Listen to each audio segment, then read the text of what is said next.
found out maybe in the last 24 hours, I don't think I've ever seen Jaws all the way through. There's a shark? I was reading like behind the scenes like trivia and stuff, and I'm like, what? I don't know any of this shit. All right, welcome to This Week in Nerd History. This is a podcast where we take a look at all the fun, dumb, nerdy stuff from the past, present, and future. I'm Mike. Joining me as always, we've got AJ and Sal. How you guys doing? Good. You guys enjoying the Canadian flower fires? Fires, not flowers. Yeah, they're Yikes. great. Yeah, Yeah. I love not being able to breathe. Enjoying. Yeah. Or just seeing a general haze over the landscape. I don't even fully know where it's happening this time around. Like the last time it happened, just starting this podcast off on a glorious note, like I remember like an orange haze coming through and stuff, and now like I can't get it through my brain. It just seems like it's overcast right now, but I'm like, oh yeah, there's massive fires going on somewhere. Yeah, they wouldn't let my son outside to play in the playground because the air quality was so bad. Shit. They put a new playground in, and I was like, how was the new playground? Did you get to play? Like, what was it like? And he was like, we didn't go outside today. I was like, oh shit. Today we're going to be talking about Jaws 50th anniversary, and I got some other fun stuff. So we'll talk about Jaws in a minute, but I wanted to share something fun with you guys. Were you guys fans of The Sandlot growing up? Yeah. Yeah.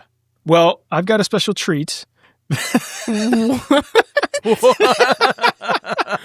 Oh my God, no. Oh no. Yeah. No. It's been like refurbished. Why am I blanking on what's the dog's name? The Beast. The Beast. I'm It's just sorry. called Thank the you. Beast. So this is no. the original That's not like the animatronic. actual Beast. Okay. Yeah, this is the actual dog. Still alive. No. Now, was this taxidermied or is this a puppet? This was the puppet. It's like the animatronic one. This guy is selling it. Why I do guess the eyes look so awful? I don't. Well, oh my all God, right. how I don't much know does why. it cost, though? I think he refurbished parts of it. Okay, But it was found. It was just kept in like a storage facility, like not climate controlled or anything. Just like in essentially just like a fucking metal container. Yeah. Yeah. Oh. For a long time, but it's I missed out on the Ninja Turtles costume. Yes. So this you're one going to is- buy this one. Yeah, this one's going. This is an immediate Halloween decoration. He's selling it for $12,000. No. So, but the ball and the shoes aren't. So you're saying included. there's a chance. Oh, really? Yeah, because it's not part of an auction. I think it's just part of this guy's. It's just collection. this guy. Yeah. So I like that there's like a mini green fence and shoes for some reason. The shoes That way are you part know of it? who it is. Yeah. Like, come on. Can you go back to the close-up? In the close-up, the ball is in a different spot. He moved the ball. Oh, yeah, he moved it. Yeah, it is. Oh, yeah. That's more. Now you can see right down his gullet here. Yeah. Really The eyes, weird. like, Gullet's if you're such a great word. gonna go through the effort of putting that thing together, just put some different eyeballs in there, please. Yeah. Yeah. I don't know why, Why it's are like they these orange? awful dog cataract. Like, good lord, Yeah. terrifying. Are they just discolored? I mean, it could be that they're the original and they're just super discolored. They look like praying mantis eyes. They got like the little black spot in there. Yeah, they look like he has like jaundice. Eyeball The jaundice. Beast. Yeah. The Beast in his later days. If you guys want to chip in, I think it's still Absolutely. going. He's where selling do it. I Seems send like the he's selling it check? privately, not through like an auction. So there's a chance. There's also a chance that like he just keeps the money and you never hear from him again. Like this whole thing is just a scam. That is also a very strong possibility. One of my niece's birthdays, Dan decided he wanted to make a shadow box with a bunch of Sandlot stuff in it. So there's like a little pin that looks like Wendy's like sunglasses, and there's like a replica of the ball with Babe Ruth's name on it. And it looks like it's been all beat up and chewed and stuff. And I don't know what else. There's a couple other little things that he's putting in there. And he just like over the course of a couple years, he's been putting this together and is eventually going to give it to them. And it would just be so fucked up to be like, because the idea is like this would go in the kid's bedroom and it would be like a nice thing to have on their wall as a fun thing. Yeah. To just be like, here's this thing. And also here's a beast. Yeah. Congratulations. Here are some nightmares for your children. You got to set it up too, where it's like you give it to the neighbor behind the fence and just let the legend build and just for a have little it bit. occasionally prop it up and have it come over. What is that? Set up That's sound the effects. That's why you don't leave the yard. All right, so it seems like we have more people in the beast pool here then. So if we split this up, and we're just like 6 joint ways. custodying this thing Yeah. at like a couple weeks at a time or like a timeshare kind of thing, we can sign up, You right? could have it like 2 months each. Yeah. 6 All right. people. That'd be great. There's a point where you can't afford not to do it, so I know what you mean. you got to, like I always say, you got to If we spend get money 6 to make people, money. and that's only $2,000 each, right? Yeah. How much Yeah. was it selling for? 12. Yeah, Yep. that's not bad. That's if we a good can monetize investment. this too, so we're recouping our investment. Yeah, right? we can People make are a gonna wanna small come home see- movie. People are and going to then- want to see the beast. They're going to want to get their picture taken with the beast. Yes, Exactly. absolutely. It was like when they took Falcor out of storage and they started like parading him around and like you could ride him and stuff. When was this? or the it was cat a few from years Hocus ago. Pocus. When they bring Bette Midler out, and you can get a picture with her. And she'll sing a couple of bars from beaches. Get on her back. You can get on her back and she'll go book. It'll be great. Honestly, if it was the cat from Hocus Pocus, Holly would spend good money to go. The cat exists. We have a friend who lives next to the person who owns the cat, and like there was like we've seen pictures of the cat. The puppet. Yeah, the Wow. puppet. Wait, what's the? It's you have friends who Binks. live next to the person who It was owns like, the- it's like so it's like a friend of a friend lives next to the person who has the puppet. That's amazing. That's I don't know so anybody who funny. has anything. Well, Yeah. now you're about to be part owner of the beast. Now I'll have And I'll be the everyone will be envy. like, oh, I know this guy Sal who has the beast Yep. 2 months out of the year. right. I'll be 1/6 the envy of everybody who wants to be photographed with the beast. I would like to get a gremlin. Like if we could all get in on getting because the guys Yeah. at Red Letter Media have like 3 of them. I mean, I I feel said like I want to be Oh, a really? Mogwai Yeah. for Comic-Con one year. We can get we can make a gremlin costume. Just picturing you as Gizmo. Like, let's go. Have you guys seen the the original Gizmo puppet? Oh, yeah, where like they have like the big ones because they were like close-ups and he's just disgusting looking. Yeah, it looks like they suffocated him in a airless glass box. Yep. Yeah, he is effing dead. Like someone was- scared him to death. He was alive when they put him in this box. Yeah. That's awesome. Hold on, I gotta make my screen bigger so I can see this even more. Oh my Oh god! my god! Why is he? Yeah, like that's when he's, like reacting to Stripe or getting a bright light flash or something. But look at how one eye is bulging out of his Bulging skull. out. It's very, you know what? It's very close to. I think he saw The Ring. That's why. Yeah, he is in the Yes. closet. He saw The Ring. He saw The Ring. That's why. Yeah, he is making your ring face. That's Yeah, amazing. holy crap! That's God, that's it's just- spectacular. He's just laid out. They don't even put anything. I I love don't know that what he's they- like, just get him out of here. They could It's have a propped fucking him up. kindergarten. It's They a could crap. have put a better. They could have changed his face to. Also, like Something. one eye is bugging out more than the Yeah. other. Yeah, Yeah, it's like he a looks crime like scene. he looks like they put him in one of those like air removal chambers. Yes, yeah. Oh, no. And he was like scratching at the glass and then collapsed. This is gonna ruin Gremlins for me forever. So anyway, We gotta screen match that. What scene in the movie was he making this face? yeah. Like, He's so all scared. right, so between that, the Beast, That. and Donatello. Oh, that one. That's great because we got to share that one because you got to have him in the glass box. You can just put him on your desk. Yep. Ah, we Like, can what the take him hell's around that? with Yeah. us. We'll go to trade shows. yeah, it's like Yeah. the haunted Annabelle doll. Yeah. Exactly. This is a real Mugwai. He's dead, but he's really real. He's dead and he's petrified Yeah. in more ways than one. Don't open Old the glass. Chinese man killed him with a broom in his basement. Just killed him into the room. Oh no, another friggin' Mugwai. This place is crawling with him. The new Street Fighter movie, they announced some of the casting, and there's some interesting ones in here where I'm like, all right, I guess. Yup. Every time I see a new casting announcement for this movie, that is my 100% reaction. Yeah. Oh. Okay. All right. All right. They are fighters. I don't quite know what it's gonna make for bad fight scenes. Like I don't quite for an IP that's based around it.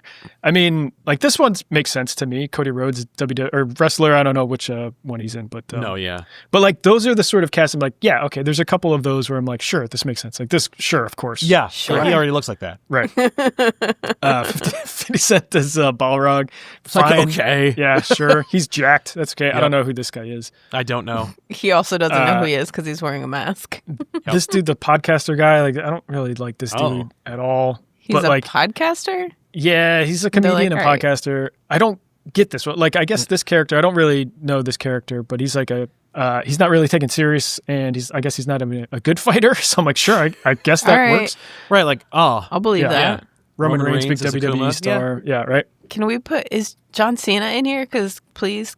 No, he's not. There's God like the rest are like martial artists that maybe aren't as like I don't know if she's a martial artist or not, but like, or this guy, there's one other person here. Oh, this guy, he may have played like Bruce Lee, like in a movie, like a television series or something equivalent to that. I could be way fucking off, but like he's done like martial arts on screen. Yeah, he was in the Snake Eyes movie. Yeah. Oh, okay. So there's castings like that where it's like that's fine.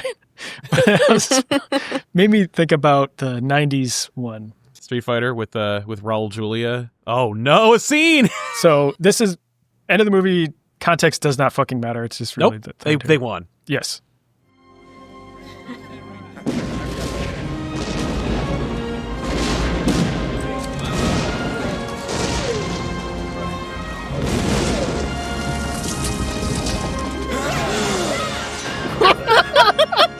Fucking great. Why would they react like that to the exploding buildings? All right, it's time for our strike a pose. Yeah. But those are the poses. Those are the poses. It's such a great thing. Like, I can't believe that they nailed it in one. I know. They are great. Like, they couldn't even get everyone from the Avengers to be in one location to take a picture of them for like a Vanity Fair shoot. And all of everyone them who nailed their poses. They nail their pose in real time. Yeah. Ming-Na Wen gets air to do her insane jump up in the air celebration. Yeah. With like her legs kind of, like her shins kind of out a little bit. Yeah. So it's like fucking perfect. Meanwhile, Cammy, least amount of work, just, here's my ass. Just let me wear regular pants, please. Someone's got to do it. I'm not wearing like a bathing suit. You can wear regular pants, but we got to put butt pads in there because you need cake for days. She's like, what's that? I'm like, oh, we don't call it that in 1994, but trust me. I haven't watched that movie all the way through ever, but I'd be very curious just to watch it now. I saw it in the theater. All right, it's time for another installment of Company Send Me Stuff to check out. I tell you if I like it or not. If you want to get it, links in the description. If not, don't worry about it. I don't get a commission from these things either way. So let's get into it. This week, our good friends over at Gamesir sent us another controller to check out. This is the Tegenaria Lite. As you can see, it is a throwback to the PS1 controller, which is pretty fun in itself. Something funny also about it is that it is corded permanently. It's got a 6-foot cord, non-braided cord. It is compatible with PC, Switch, and mobile, but of course being wired only, you might want to just stick to PC. All right, you got the standard setup here. Buttons, not mechanical. They're not overly clicky.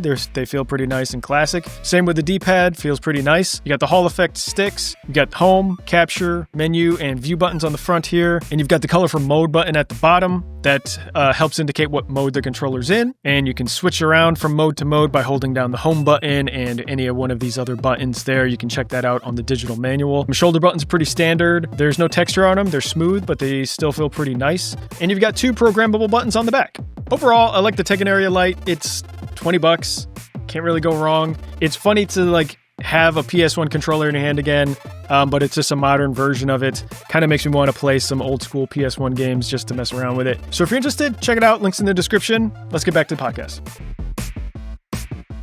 All right, this is Yesterday in Nerd History. It is the 50th anniversary for Jaws. Found out maybe in the last 24 hours. I don't think I've ever seen Jaws all the way through. I've seen parts of it for sure. There's a shark? But I was reading like behind the scenes like trivia and stuff, and I'm like, what? I don't know any of this shit. What is happening? I kind of know what you mean. Like, I haven't seen it in a long time. Like, if I saw it, it was it would have been when I was really young if I saw it all the way through. And for that reason, I probably just don't remember most of it. I wasn't scared of sharks, but there was like certain things like at the end of the movie when they're like, you know, just like kind of on the little whatever buoy thing and they're paddling back. Yeah. Like that part. Like, even in like a pool, I'm like, I don't like doing this part. And like, just being on a thing with like my feet out. Like, I don't like that. I don't like weird this. Parts. It's consistently named like in the top. I think it's like number 6 in like the top scariest movies of all time. It's a funny thing how it came about. Because like, you know, the big thing was that the shark didn't work like 80% of the time. Yes. Which, you know, caused to like, you don't see the shark for most of the movie or whatever. But they just had to like kind of shoot around all those issues, but it became that sort of thing where that helped it make it feel so much scarier that like it's this unknown that's taking people out. Because I don't know if it would have been as impactful if you're seeing the shark the whole time. I agree. The shark, it looks okay, and it worked. But I think when you see the shark, not only is the buildup great, but also just the fact that we see it so sparingly. Mm-hmm. Like Spielberg, I think, talks in one of the documentaries about how like he shaved this movie by seconds, like 1 second or like a half second too long on the shark looks really fake. But just if you pull back just a little more, where it's like he pops out of the water, cut, and you got to cut like right when when the water hits this particular area of the shark, then your mind thinks it's a shark, and I'm convinced, but otherwise. So it's just like, what an agonizing experience trying to cut around this very fake thing that is also the linchpin of your entire movie. Yeah. And like, I've seen animatronics that look worse than Bruce, but this, like the fact that it didn't work only helped to make the movie that much stronger. Yeah. Like, as a kid, I, learned to be afraid of it. The poster is terrifying enough. And I didn't see it like full length until like I was much older. And even then, like, I hit it at like a teenage year. I was like, this is boring as hell. It's like Jaws is like, yeah, sure, there's a shark and he's razzling people on like beach, whatever. But it's also slow burn, right? It's a slow burn. Yeah, he's like, and the people are like, okay, all right, Jaws, Jesus. Oh, there I go. But like, I'll see you tomorrow. Yeah. I better not. But, I live here now. But, I feel like, but there's also this movie about like a guy from the city who moved his family to this rich, annoying island full of assholes, and they don't want them there, and they don't like them, and they're trying to integrate. There's an awful like almost ad-lib scene where like Brody's wife is talking to that realtor woman, and she's like, when do you become an islander? Like, when do you, like, how many years? You never become an islander, honey. You got to live here, and you got to be born here when you're an islander. And it's like, fuck you. Off. It's like, that's that whole movie. I know, yeah. I every time I hear something... There's like 8 people from Hollywood are in that movie. The rest are all locals. The rest are all locals that are they just think they're filming a documentary about their life. Like, it's so real. It's so just frustrating. That woman, I every time I hear something not funny, I go, I don't think that's funny. I don't think that's funny at all. And it's just that awful woman with the sunglasses in the at the big town meeting. But it's about like this family, and they're there, and they're trying to make it work, and you can see their marriage isn't working out very well because he uprooted them, and they're like, there's that moment where like, they got afraid of the shark, and he's like, take him home, and she's like, home to New York? He's like, no. That is a conversation that would be happening. Yeah. Oh my God, it's so real. And it's like, like Spielberg's favorite sequence in the movie is when like the kid is like mimicking his dad's like hand movements and stuff, because his dad has just like been told that he's a murderer. He was responsible for the death of a child, and he's just like coming apart at the seams, and his son is like mimicking him, and like that's like a beautiful sequence. And it's like, in this horror movie / summer blockbuster called Jaws, about a Jaws that pops out of the water and razzles the town. But it's mostly, and then like the third act comes in where Quint just takes the movie into another direction. It's like this really somber, kind of weird, like slice of life movie, and then it becomes like an adventure movie where Quint's like, here we go! We're gonna sing songs and make off-color references, and then here's my trauma dump. Oh my God. I know. But like that movie is like 3 different movies, all in one flick. But you have to kind of appreciate it. If you're like a teenager, you're like being told like, this is a scary ass movie.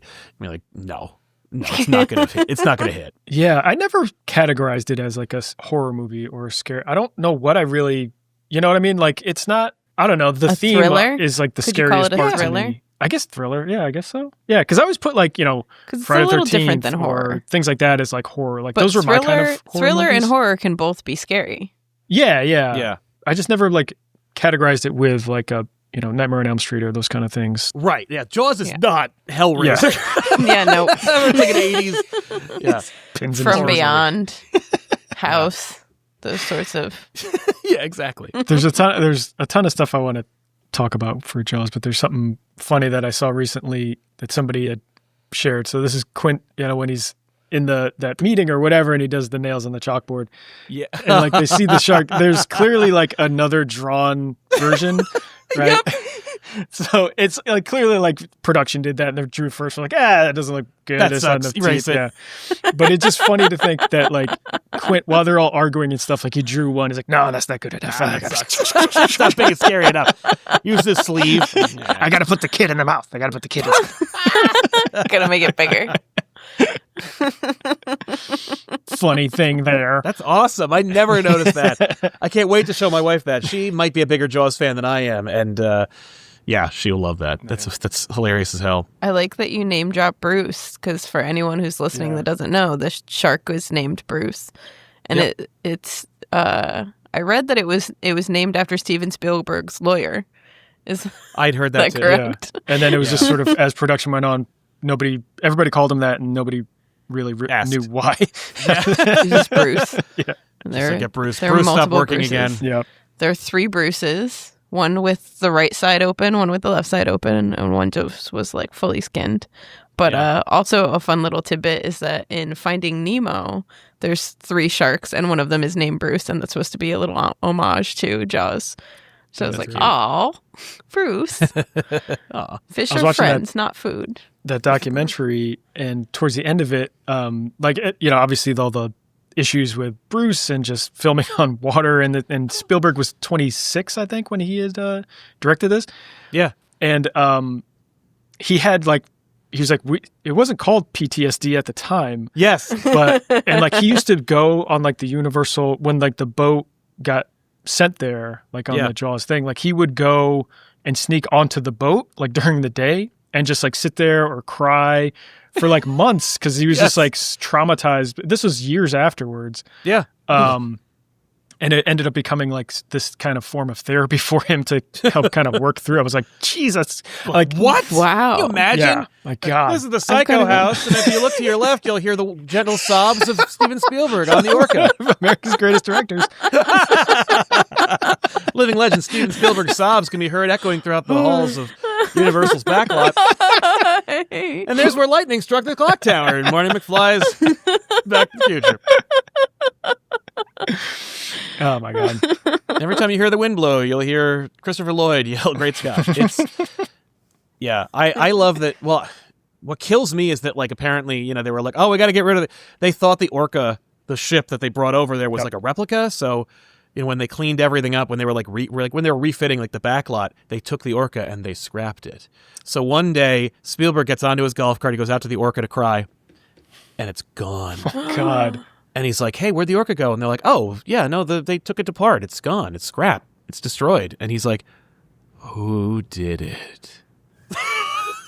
I had no idea. And he needed to know. He was like, "Find out who destroyed it, please, and come to my office." Like, I don't know what happened. I assume they don't work there anymore, but like, or never did after that. But apparently, like the original Orca was transported from Martha's Vineyard to, like, Universal, where Spielberg would cry in it on like a yearly basis, and then they wrecked it, and it's gone forever. And I'm like, God, that sucks. That's the impermanence of movies, like movies where they're, we just made The Wizard of Oz. Get a sledgehammer, got to bust up this yellow brick road. Yep. Bury it. Shit out of here. We got to make a movie with starring Roger Moore. Actually, it's the 30s, so maybe not. That's true. We got to make a chorus line. Like, make way for the future. Yeah. The guy who played Quint, Robert Shaw. Yeah. People have talked about this before, but I'll say it now for posterity. There's the amazing Beach, his monologue about how he was like attacked by sharks, and that's why he hates them and murders all of them. They're supposed to have been drinking, and so Shaw was a notorious alcoholic and thought that it would be a great opportunity to merge his two loves, acting and drinking, and he asked Steven Spielberg if he could be drunk when he did the monologue, and he was, and he fucked it up big time, and Spielberg's like, okay, we got it, and he was so horribly embarrassed that he like begged Steven Spielberg for another. He's like, I that was horribly unprofessional of me. I'm just, like, disappointed in myself as an actor. It was horrible. Like, please let me do it again. And they did it again. We got that one. It's like, well, thank God, because like that is great, and it's one of the greatest American cinema monologues in human history. Like, go for it. Anyway, Jaws is great. See it every time. Jaws is great. The last time I saw it was at Kevin Smith owns a movie theater in New Jersey. I went and saw it there. He had refurbished it, and I was just like, oh, it'd be kind of fun to see a movie in Kevin Smith's movie theater. I'll go see Jaws. I'll take my wife to see Jaws. And so we go there, and first of all, like, it's like a crappy old movie theater with like 4 screens, maybe 2 screens. I don't remember. It's very small. But because Kevin Smith is a filmmaker, the sound and the picture quality is unbelievably good. So you're in these shitty old seats, and you're in this shitty old theater, and it's hot. And then like Jaws comes up, and I'm like, what the fuck is happening? Why is it so good? Like, I know what the experience I'm about to have in a theater like this is going to be, and it's not. So check out Smodcastle in Leonardo, New Jersey, or whatever. But what's more important is, so we sit down. They're like, Jaws will start at 7:00, 7:30, 7:45, 8:30, 8:45. I'm like, what the fuck is happening? So finally, I'm like, screw this. I'm getting up. I'm going to the bathroom. I get up. I go to the hallway. Kevin Smith's in the hallway. I had inadvertently bought tickets to a Kevin Smith watching event where he was in the movie with you, and he'd watch them. Not me personally. Like, he's with like the 100 other people that are in the theater. Everybody else. It's not like I'm like, where's everybody? And then Kevin's like, hey bud, thanks for spending $2,000 on a ticket. It's just you and me. It's just you and me, man. Sorry I'm late. Sorry about that. Sorry, I'm 2 hours late. It's so close to real. And but that's what happened. Yeah, and then they had to like work into like the thing, like, when you buy tickets to Kevin Smith events, you will, like, we have a target we'd like to start at. It will not start at that time. It will be anywhere between 1 to 2 hours later than you think. And he will stay 6 hours longer than you think. Like, so you see a movie at 2:00 in the afternoon, you may leave at 1 a.m. Well, all right, that's an event. You can leave whenever you want. It's an event. But yeah, I saw Jaws like last year in the movies. Like, Kev's like, "Hey, you ready to watch Jaws with me?" And everyone's like, "Yes." I guess that's what I signed up for. Yeah, well, I wanted to watch Jaws 2 hours ago. Well, it's like the ticket was for like $20. I'm like, that seems about reasonable. And they were like, you bought a ticket to a thing, and I'm like, I didn't even know that was a thing. Now I want to go to one of these things. You should. It's kind of fun, but I have to just set aside an entire day for it. Yeah. Yeah, but you're watching Jaws, and then like the Kittner boys in the water's like, uh-oh, from the back. I'm God. Is Kevin Smith just like, it's like Cape Fear, where freaking smoking a big stogie, smoking a cigar, yelling, kicking your seat. Yeah, get this guy out of here! What the fuck? This asshole! Oh, you're the asshole. I own this place. Get out. But it was a fun experience. But like it was cool, And you go down the shore, so it's like you're right next to the water. When you were watching it, with like the cool sound and everything like that. Because there's in that documentary, there's John Williams talk for a little bit. When like the Jaws theme came on, do you remember what your reaction, like, did you feel like were you in the mood, like scared and like that ominous feeling?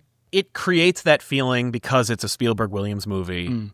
But I've seen Jaws so many times. Yeah. That like I was just like, oh boy, here comes the part with this. Like, oh, doo-doo-doo-doo. That's the little trail that intros into the din. Yeah, it definitely still has that effect. I was cool. Curious. I mean, obviously, like you see it for so long because John Williams was talking. He brings up like a funny little point of like the Psycho thing, like ting ting ting, like that, and then the Jaws one is like he's like at the time. Those are terrifying and scary, and like it's meant to, but now if you play them, it's laughs, like because you're just like so used to them, and it just becomes part of culture or whatever. But I just thought it'd be interesting if you're watching it again, like seeing it, like I would laugh if it's out of context or like referencing something or whatever. And you're like, oh, okay, I get it. You know, it's supposed to be parroting Jaws or parroting Psycho in this moment. Yeah. If you did still hear it like out of context and got scared, that'd be fucking weird. It would be weird. Yeah. There's a viewing experience that I want from Jaws that I've seen and I've never been able to do, where they project it over a lake, like where you get in a tube and you watch it in the water. Then I think if you heard the theme, I'd be like, I gotta get out of here. I think I gotta go to the bathroom. That would do it for sure. Yeah. Holy shit. That sounds cool. I know. Yeah. Well, yeah. That's also, I mean, I'm assuming you're watching it at night. Yeah. Fuck that, dude. Oh, no, it's dark. Oh, yeah, no, it's dark in the water with the movie. No. You know, I'll psych myself out of like that. Like a drive-in, but it's a swim-in. Yes. Fuck that. I want that so bad. My want wife that has been so like, bad too. Yeah, my wife is like, we're not doing that. We are not doing that. Even if it's just like a little lake.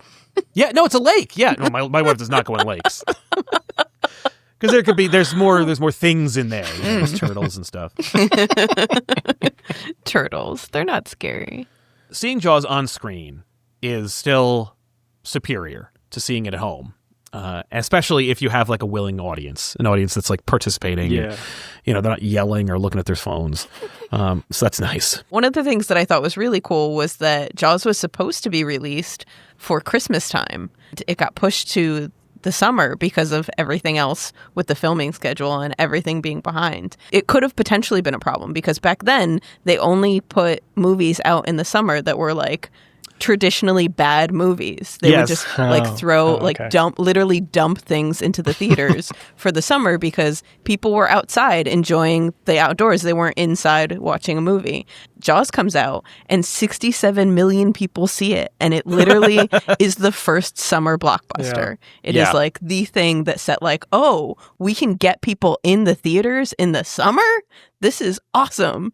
And so, like, that became, like, the thing that everybody wants to do now. Like, it used to just only be, you know, Christmas time was the big time for releases, and Jaws put summer blockbusters on the map. And then that's when Hollywood started to genetically build Will Smith so that when he became of like, age, then he was the summer blockbuster guy. Like, they were thinking ahead, like, 20-something years out. Well, and then, what was it? James Cameron was like, I'm going to recreate that. I'm going to put, like, movies out. Like, originally Titanic was supposed to come out in July, and then he's like, no, Christmas, because, like, there's too much, it's too crowded in summer. It's too crowded I'll in take the over summer. the Christmas season again, and he did, and all the avatars. Jaws won the Academy Awards for Best Original Score, Best Film Editing, and Best Sound, but it lost Best Picture to One Flew Over the Cuckoo's Nest.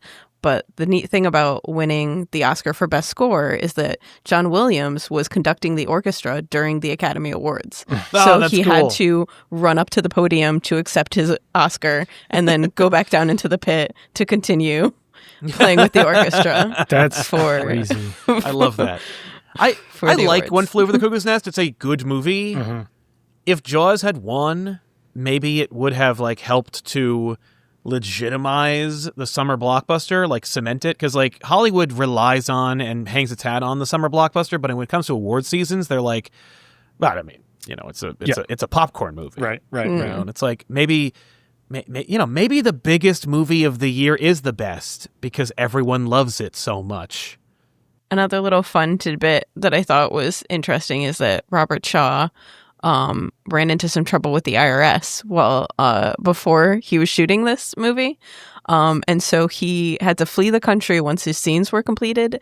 And if he spent more than a certain amount of time in the U.S., he would face a tax liability. So he was flown to Canada on his days off. And then immediately after shooting was done, he left. But because of this, like, he eventually got caught for tax evasion. And so he didn't earn a penny from Jaws. He had to just basically give up his entire salary to make amends because of tax evasion. Oh my god. Dude, it's a fucking character, my god. Yeah. Holy just crap. like getting wasted on set, like tax evasion. He also like apparently was just like a huge bully to Dreyfus and like tried to like get him to climb up the mast and jump into the ocean, and like he would say like, oh, you're a coward because you don't want to do it, and then he would like offer him like, I'm gonna give you $500. He like offered him upwards of like $1,000 to do it, and Spielberg said, you are not doing that on my set. I don't care how much money he offers you, you are not going to do that. Yeah. And it's like, he doesn't have that money anyway. I know, right? He doesn't have that money anyway. He's like, oh yeah, so you fucking did it anyway. Yeah. It's like this and like maybe Mr. Holland's Opus, where like it's the most charisma Dick Dreyfus has ever had, is this movie. Like he is unbelievably charming in this movie, and he is so not in any other movie he's ever made. Like you think about like Close Encounters or What About Bob, or like, you know which one I would put in charismatic is Hot to Trot. I'm not familiar with Hot to Trot. Oh my god, wait. Is this something you had on VHS when you were growing up? Oh, it's a fucking great movie. If the name is right. You talking about the Bobcat Goldthwait movie? That is the wrong movie. Hang on a second. Hold on. What is Hot to Trot? Hot to Trot is a movie starring Bobcat Goldthwait and a horse. Yes, there is a horse. That's why I am. And John Candy. Hang on a second. Let It Ride. Different name. Oh. Very, very different. Very different. Very different. But you know what? I'm going to put Hot to Trot in one of my favorite movies of all time. No, Let It Ride is fantastic. It's I've never seen Let It Ride. Degenerate gambler. It's like super. It all takes place in like one day at a racetrack, and Dreyfus is like this degenerate gambler who hits it, wins it big, and then it's just chaos. The whole fucking day is just absolute chaos, and like. He's trying to like, he wins big. He's trying to calculate like how much he's won. He owes all these people money all over the place, and it's gone again. And then like Terry Garr's in it. She's his wife. But it's like a fun, hectic, funny, feel good movie at the same time too. Oh. And it's Hot all like to one Trot. day at the Go racetrack. check it out. Not Hot to Trot. No, Let It Ride. Hot to Trot. Hot to Trot. Jesus Christ. Apparently they did a documentary in 1995 where they said like there's a shooting star that appears in a night scene, and they said like, oh, this is a real thing that happened. But then it came out that like, no, it's not real. That was put in post because this scene was shot during the day and then filters were added to it to make it nighttime. So they added the shooting star in post, but like somebody just like either had the wrong information or lied about it. Like in the original cut, they did that? In the original cut, there's a shooting star that happens. It says in the night scene at 1:36:05 as Brody loads his revolver. And so somebody said that it was a real shooting star and it wasn't an effect, but it was. It was an effect. That's so somebody strange. just said it incorrectly in the documentary. Wow. That's insane because it's like there's no reason for there to be a shooting star in that shot or scene. Right, exactly. And it was just kind of like a beautiful like miracle that it happened, but I guess it wasn't. It was who put cares? in because It's just some dumb effect for no good reason. Right. Well, apparently like a shooting star is kind of like one of Spielberg's calling cards in like a bunch of movies. So he put it in there as like a little like, another cool thing. The whole "you're going to need a bigger boat" line was ad-libbed, which like a lot of people know that already. But what you might not know is that like when they first showed the film, they showed an early cut to an audience in the Midwest, and people were so scared by the shark coming out and were still reacting to it that you couldn't hear that line. So they had to add in time to be like, people need to be able to calm down in order to catch the line and get that little bit of comic relief. So they added, I don't know how much time it was, but it said they had to add 35 feet of film in order to like give it enough air to breathe so that you would actually hear the line when you're watching in theaters, which is like, that's pretty fun. Great. That's so funny. Like, I would love to have that experience in a movie theater now where like, you know, just having watched the Fantastic Four, the great movie, there's a crazy shit happening in there. And I'm kind of just, there's no point where I'm like, oh, God, it's Galactus. No, there's no moment where I'm like, I just need to calm down. Like to have that experience in a movie. You know what that theaters- was? That was that Spider-Man movie where there were 3 Spider-Men. Yeah. People lost their effing minds. Yeah. Like people were screaming again. Like I thought someone was going to shoot us up. Like where some guy got up and just yelled at the screen and was trying to talk to Tobey Maguire. Or like when They're Cap doing the thing. Cap gets They're doing the thing. Cat Thor's gets hammer. Cat gets Yeah, Thor's hammer. yeah. Yeah, where it's like, oh, Right. That's why there's no dialogue in any Yeah. of that, or why Andrew Garfield takes his mask off and then just takes 3 fucking huge pauses. It's like you're not on the Right. sitcom. looks right into camera. Yeah, laugh track. Yeah. Go. Leonard Nimoy. Oh boy! Like, I saw a tweet a long time ago. It was like if the Michael Bay Transformers movies came out in like 1900, people's heads would have exploded or something like that. It's such a Yeah. weird thing. yeah, because Is that real? At the end of the Great Train Robbery, they have a shot of just a cowboy shooting the camera. Yeah, and people right, jumped right. out of the Yeah. way. Like, yeah, the Transformer. People would have died. I saw the Passion of the Christ. People fell down. Oh, well, I saw it in the South. Okay. And yeah, people, like they had, like, I saw it opening day in Virginia, and we had at least 2 people faint Wow. Wow. in the Because of theater. the heat? No, because of the power of the Lord. Because the power of Christ compels you. That's right. They just were so overwhelmed by it. Like there were people in stretchers. I was like, I gotta get out of here. Yeah. You know what the equivalent of that is for me? To how my relationship, I guess, with religion somehow. I guess just put it in relation to that, like falling out of the seat.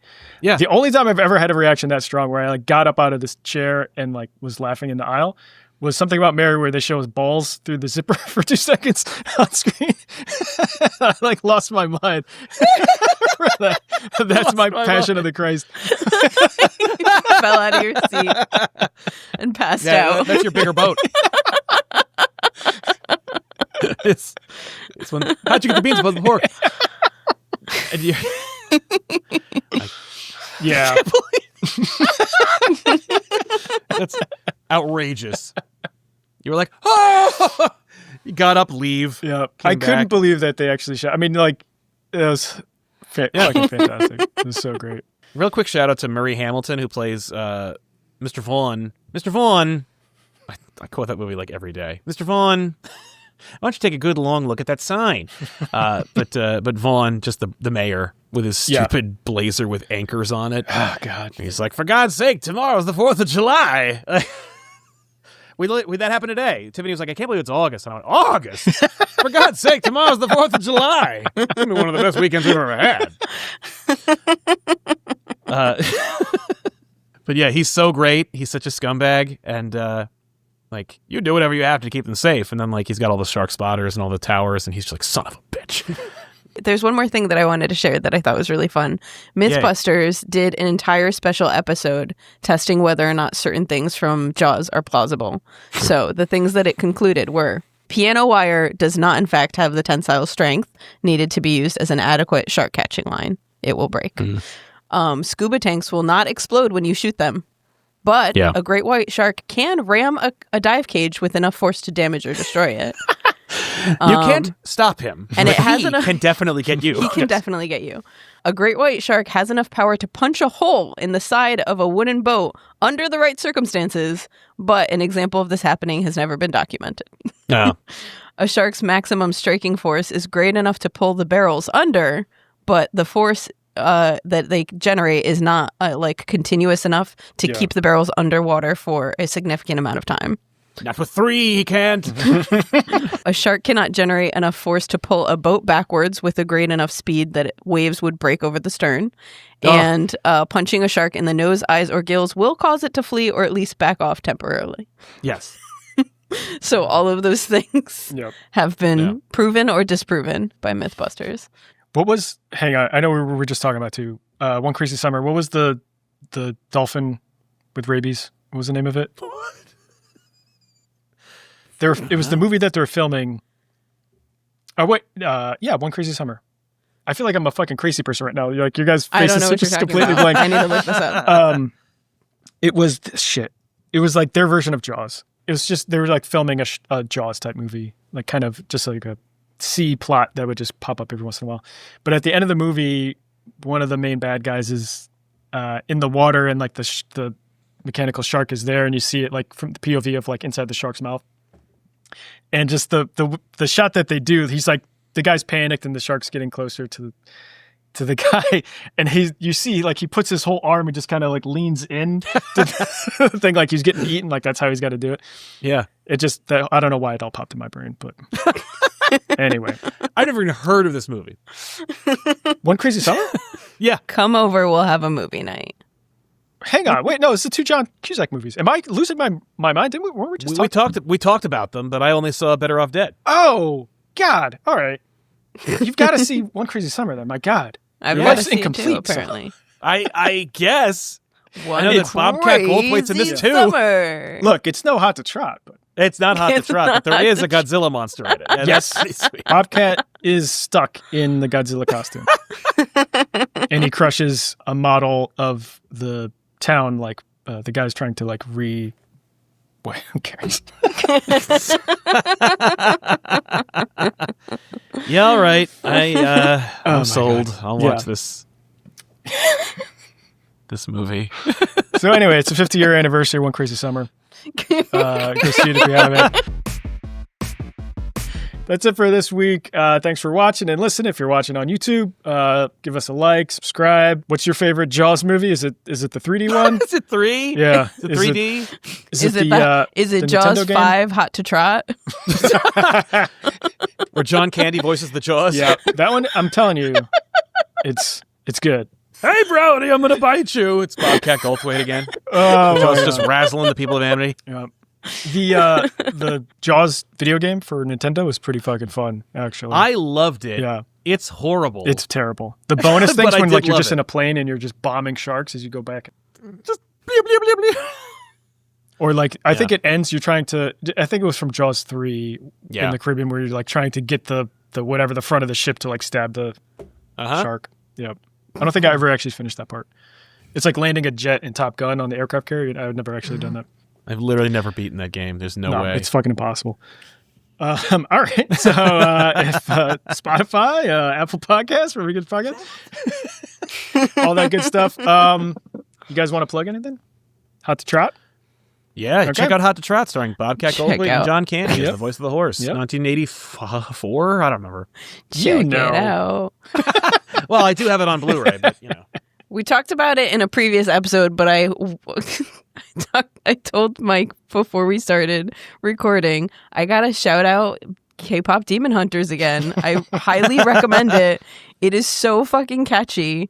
My kids love it. They like demand to watch it over and over again. And like we've gotten to the point where now like when we're in the car, they'll like request specific songs. Like I want to hear Soda Pop. I want to hear Golden. I want to hear like these songs. They love them. And like if you have kids, especially like, I don't know, my 4-year-old doesn't think it's scary, but he's kind of cut from a different cloth than most kids. So I don't know, maybe watch it before you show it to your kids, but probably your kids are going to love it. Go see it. I guess you guys aren't ready for that yet. You are But right. your kids are going to love Your it. kids are going to That's it. That's all we got. We like Yep. you. We hope you like us. Twice in an episode, the blank stares that are staring back at me, where I say Hot to Trot and One Crazy Summer, you're just like, what the fuck? Can't wait to go home and watch Hot to Trot. All right, don't watch Hot to Trot. No, that is not a Mike recommendation. I don't even think you saw it. So I would give Hot to Trot that as like fun watchability. Hot to What are we Trot. talking about? I don't know why I'm going into this right now.